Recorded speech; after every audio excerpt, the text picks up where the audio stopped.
Welcome back to Homebuyer University. Today we're going to talk about how do you choose the right lender.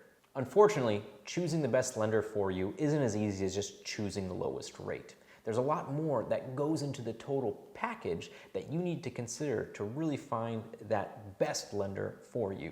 Andrew, let's talk about some of the things that you should weigh and consider and ultimately dive into when trying to select the right lender for you. The first is, how are the terms that they're offering? Is the loan fully underwritten? How quickly and smoothly can they close? And how are they structuring their contingency plans? All of these things are put into place to best protect you so you can make a good decision, but also have peace of mind that you're coming out writing the strongest offer possible. Those terms provide two things. Number one, they provide you protection and peace of mind.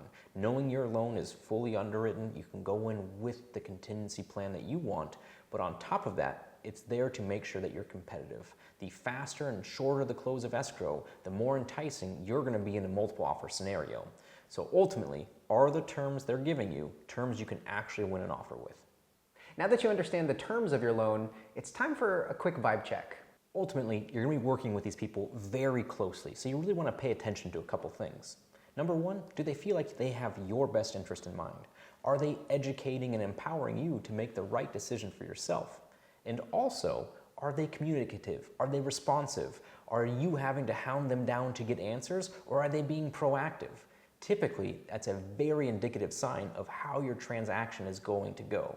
So making sure that they pass that vibe check is a really important piece of this, even though it might sound a little silly. The final thing you should consider is that lender's local reputation in your market that you're shopping in. Believe it or not, the reputation of your lender does play a role whether or not your offer gets accepted. Typically, there's a handful of agents that do a majority of the business in each localized real estate market.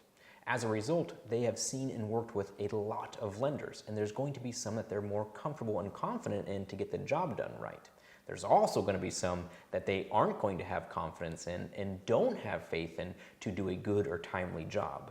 And that reputation is what comes into play here. So Andrew, how can you figure this piece out? Simply ask your agent, will this lender's reputation help or hinder my chances of getting an offer accepted on a home? So as you're out there shopping for a lender, keep in mind you need to look at more than just that interest rate. While that interest rate and payment are super important, there's other pieces involved that you need to consider.